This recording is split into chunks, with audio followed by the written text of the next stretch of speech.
The person an avoidant pushes away the hardest is almost always the one they love the most. And Gray knew exactly what he was doing. He just couldn't stop. Let me show you something that doesn't make sense until it does. The man in this story wanted her. Badly. More than he'd let himself want anything in years. And the moment he knew that, the moment it became undeniable, was the exact moment he started pulling away. Here's why that happens. When someone wired like Gray falls for you, really falls, something ancient fires in their nervous system. Not warmth, not excitement, alarms. Because the last time they let themselves need someone this much, that someone disappeared. And the body doesn't forget that. The body keeps score. So the closer you get, the louder the alarm gets. And the louder the alarm gets, the more every part of him works to create distance. Not because he doesn't feel, but because he feels everything. And feeling everything has only ever ended one way. This isn't coldness. This isn't a character flaw. This is a nervous system, running a program it wrote in childhood. One that kept a small boy safe when safety was hard to find. The problem is, that program doesn't know you're not a threat. It just knows you matter. And mattering, to a mind like Gray's, is the most dangerous thing of all. So watch what he does. The texts that used to come in minutes now take hours. The conversations that once went deep now plateau at the surface. He's present but not there. Eyes forward, words steady, something crucial quietly missing. And if the relationship deepens past a certain point, he may do what avoidants do best. Vanish so gradually that you spend weeks wondering if you imagined the warmth. If you are the one Gray pulls away from hardest. If you are the one he goes coldest with, the one he makes the most elaborate excuses to, I want you to hear this. This story is for you. Or maybe you're watching because you are Gray. Maybe you're watching because you already know, somewhere you can't quite reach, that the people who you love the most are the people you hurt most of, run away from. And you don't know why, and you don't know how to stop it. And the gap between what you feel and what you can show keeps widening no matter how hard you try. If the idea that your silence might be the proof of how much you love someone, not the proof of how little, lands somewhere in your chest right now, stay with us. On Wired for Intense, The Unquiet Mind, and for 16 years we have worked with the science of emotional survival. Specifically the ways our nervous systems learned to protect us from love, long before we were old enough to question whether that protection was still necessary. That is what it looks like when he sees you. Not cruelty, recognition. The part of him that has protected him his whole life finally met something worth protecting against, and it panicked. That is the gift. That is also the tragedy. Because inside, this is what he can't say, and can barely think. I want this. And that is exactly the problem. Because wanting something this much is how I've always ended up destroyed. So I'll do it first. I'll be the one who leaves. At least that way, I'll see it coming. He doesn't say this out loud. He barely knows he's thinking it. He just knows that something about her makes his chest feel like a room with no exits, and he needs to find a door. And here is what that looks like from the outside. At first, in the early weeks, before it became real, Gray was magnetic, present, even tender in the way that people who don't usually let themselves be tender are tender. Carefully, like it costs something. You saw it. You felt it. Then one day, the warmth was just slightly less than it had been. Then slightly less again. Nothing dramatic. No fight, no explanation. Just the slow withdrawal of someone who has decided, without fully deciding, that the only way to survive what he's feeling is to feel less of it. For Gray, the equation is simple, even though it's destroying him. I would rather leave than be left. I would rather end it than watch it end. I would rather be the one holding the door than the one standing helpless while it closes. His survival mechanism and his self-destruction are the same thing. They always have been. Before Gray ever met Ren, before he ever learned to smile in a way that kept people at exactly the right distance, there was a boy of 6, standing in a kitchen doorway, watching his father read a newspaper. He wasn't being ignored, exactly. His father was there, physically, reliably, every evening at the same chair. But there was something unreachable about him. Something that didn't turn when the boy entered the room. Something that answered questions without looking up. Gray reached, the way all children reach. Not with hands, but with noise, with need, with the ordinary desperation of a small person who requires acknowledgement to know he exists. And the reaching landed somewhere soft and hollow, like a voice calling into a room you slowly realize is empty. So he stopped. Not all at once. The way you stop doing anything that costs more than it returns, gradually, then completely. He taught himself to need less, to want quietly, to be the kind of child who was praised for being no trouble at all, which is another way of saying, a child who learned to disappear before anyone asked him to.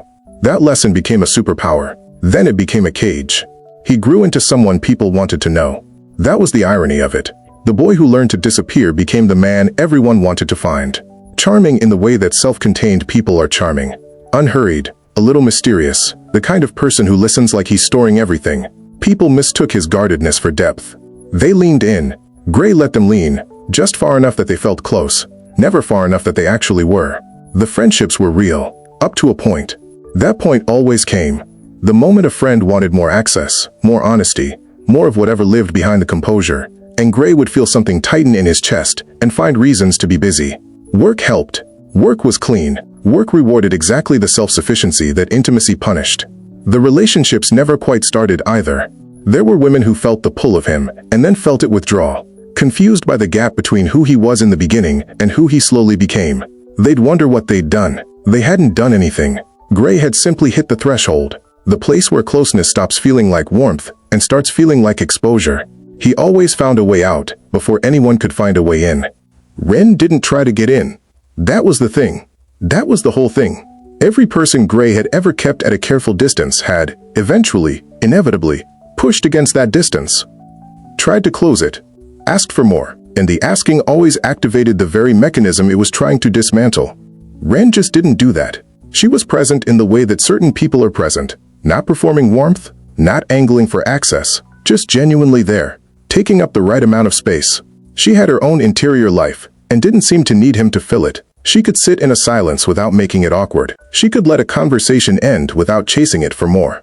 Gray noticed. He noticed the way you noticed the absence of a sound you've been hearing so long you forgot it was noise. He leaned in. Slightly. The way you test ice. 1 foot forward, weight held back, listening for the crack that would tell you to retreat. The crack didn't come. So he leaned a little more.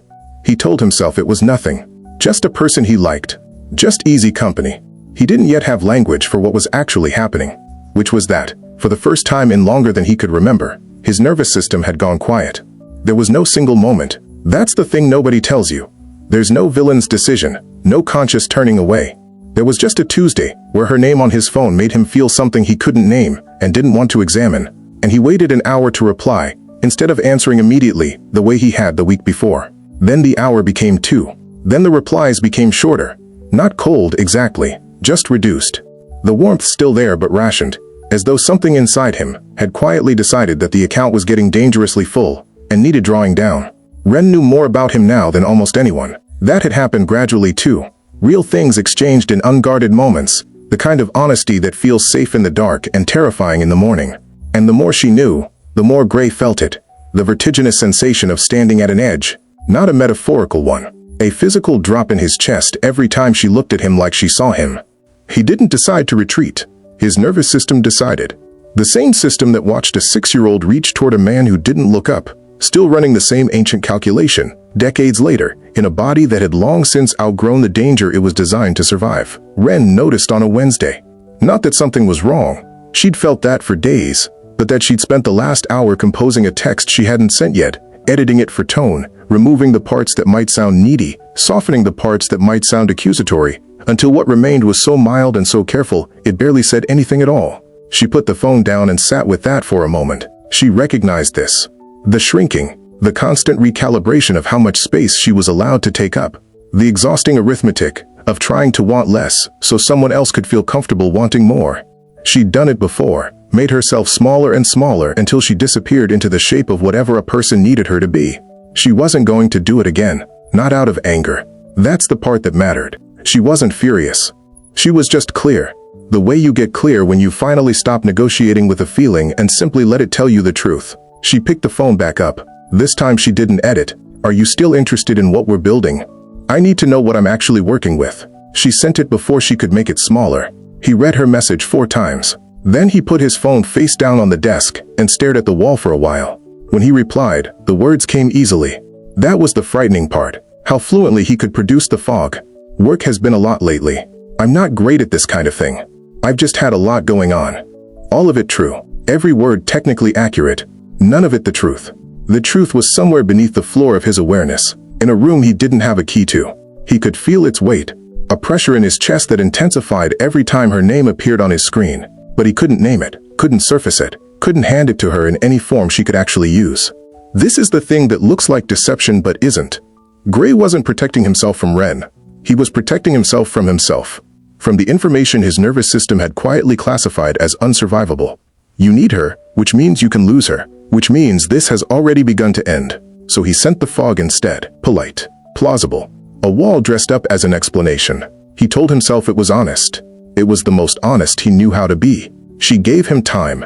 That was the grace of it. She didn't slam anything, didn't escalate, didn't make it dramatic. She simply waited to see if the fog would clear. It didn't. So one evening, quietly, with the particular steadiness of someone who has already done the hard internal work before speaking, she said it. That she'd valued what they'd had. That she could see they wanted different things. That she was going to find someone who was actually present, not in theory, not in the good moments, but consistently, reliably, in it. She meant every word. He could hear that she meant it. Gray waited for the relief. That was what always came. The release of pressure, the loosening in his chest that told him the threat had passed and he was safe again. He had felt it at the end of every relationship before this one. A terrible, shameful relief. It didn't come. What came instead was cold. A specific, physical coldness, the kind that arrives when you realize the thing you were running from and the thing you were running toward were the same thing all along, and you have just, with great precision and effort, destroyed it. The door didn't slam. It just closed. That was worse. He didn't call. He told himself he was respecting her decision.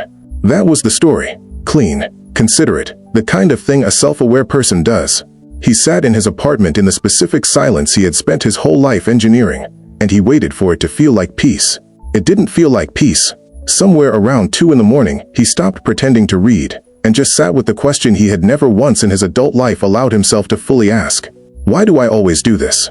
Not rhetorical, not self-pitying, just honest, finally, in the dark, with no one to perform composure for. The answer didn't arrive as language. It arrived as an image. A boy of 6, in a doorway, hand raised, watching a man who didn't look up, learning in the wordless way children learn the things that mark them, that the reaching was the problem. That need was the exposure. That the only safe thing was to want nothing, visibly, ever. Gray saw the boy clearly for the first time, and what he felt wasn't the old familiar protectiveness toward the wall that child had built. What he felt was grief. Slow, clean, overdue grief, for every room he'd left before anyone could ask him to stay. He didn't call Ren. He made an appointment instead. A small, undramatic act. A name found online. A form filled out. A Tuesday at 4 o'clock. Nothing that looked like a turning point from the outside. Nothing that felt like one either. Not exactly. Just a door he decided to walk toward instead of away from. The waiting room was beige and quiet, and had a small plant that was doing its best. Gray sat in a chair with his coat still on, and his leg bouncing, and every competent, self-sufficient, needs nothing. Part of him calmly explaining that this was unnecessary, that he was fine, that the parking outside was probably limited, and he should really. He stayed. That's the whole thing. That's the part that doesn't make it into grand romantic narratives, because it isn't grand. It's a man in a beige room with a bouncing leg, choosing, barely, imperfectly, at significant personal cost, not to leave. Healing from this doesn't look like a speech in the rain. It looks like staying when every nerve says run. It looks like learning, slowly and sometimes too late, that the wall that kept the pain out kept everything else out too. Gray lost Ren. Maybe that isn't the end of the story, but it's where the real one begins.